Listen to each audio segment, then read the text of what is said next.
Well, we want to get to 2-0, and so we have achieved that. We got some things we got to work on. And we had another off week, so here we go. Coach, what do you think of the work of Pearson and Chucky inside? Really, I thought tackles played real well, but I mean, I wasn't surprised by it. I mean, those guys played against LSU, they played against Oklahoma, they played against everybody in the Big 12, so it's really the whole front. We rotated a lot of guys, so. Against Cobb, though, that's what you were looking for, I guess, right? Yeah, I didn't see how much he ended up getting, but, you know, for us, you know, we knew you had to stop, you're going to stop Minnesota, you had to stop Cobb, so it's, you know, 2 weeks in the run game and all the option stuff.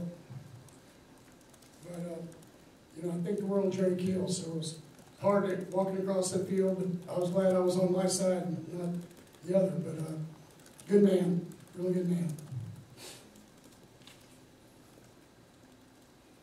What do you think of Trayvon's game? I think he needs to wear the same color shoes everybody else does. Get on the program.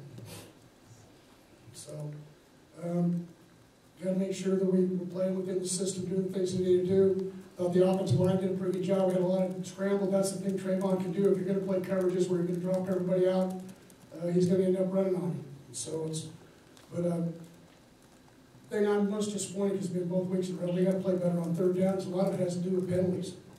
Nobody's very good at 3rd and 12. I mean, it's just back to black. You know, we're going to take this one. We got a lot of things to get better at. Now we'll turn our attention to more of a passing. You know, we've worked for 2 weeks against tight ends and powers and option and all the things we've had to defense. Now we'll work against really well make us better, getting ready for the first really 3 out of 4 teams that we'll play in October is the passing game of SMU because they do a lot of similar things. So we'll also see some 50 defenses, and that's what SMU does. So it'll get us better on offense. But we got to cut down the penalties, and we've got to do better on third downs. Dotson had a kind of a quiet opener, but what got him going today? You know, Dot's been a guy I put on scholarship this summer, and he's just one of those guys that makes plays. He's not the fastest. He's just one of those guys that he's very serious about playing football. And so he made some catch. The one in the end zone was unbelievable. I mean, just so it's, you know, obviously we said going into the season we had to have some guys step up. Last week, Colby had a big game, and this week Dot did. So it's, and we had some other guys make some plays. And so it's, you know, our whole thing is about disbursement. How many wide receivers catch balls? So you can't hone in on who's getting what. And I think everybody there was a lot of receivers that caught a lot of balls, different places. What about Trayvon's game told you he was kind of doing his own thing out there? Well, I don't know if he's doing his own thing. It's just you can't hurt yourself. I mean, yeah, we jumped off sides, but that's 5 yards. That wasn't 20 yards. You know, you got to understand it's not about scoring 60 points a game in this offense to win. It's about scoring 1 more point and let the offense do it himself. You don't have to do everything. That was one of the things that got him in trouble a year ago. Let the offense work for you. And so we'll go forward. I'm excited about the win. We want to be 2-0. Now tomorrow, I'm not going to worry about it tonight. In the morning, I'll probably, once I get to about 10:30 and I watched all sides, I probably won't be very happy. So, but that'll be tomorrow. So. You can be happy with being a perfect 12 for 12 and red zone chances in 2 games thus far. Oh yeah, they have. When we've got down there, they've done a great job. We've got to get to where we don't hurt ourselves. Too many field goals today. In the league we're going to play in, that many field goals get you in a lot of trouble. You got to score touchdowns. What did you think of Paul's performance on defense? Dawson? Yes. I thought the front linebackers and front all played well. He was the one that stripped the 1 fumble. Really, we had to be accountable. Only a couple times we did do some things we were supposed to do when they had a couple option reads. But I don't know if they were surprised, but I don't think our kids were surprised that we played against some pretty good people up front, blocking us and doing it.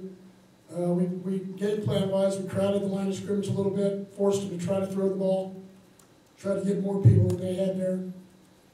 And, you know, we were fortunate so that it worked some. we knew we're going to stand still, so we worked hard on blitzing personnels because they were very good at that, and you let them control it, and they control a lot of the ball game, and so we had to get them where it was more second and long, third and long to have an opportunity to win. And we got lucky on a few calls, and our kids made some plays. Not a lot of true handoffs today, a lot of short passes that were worked kind of like runs. Is that just giving Minnesota something that they aren't used to seeing? Well, no, that's the offense. It's what the offense is. It's the way any of these offenses run it. That's what they do. A pass, a 4-yard pass is like a 4-yard run. Like I keep telling you, it's just a different form of triple option. Instead of pitching it backwards, you just pitch it forwards. So and that's the way we approach it.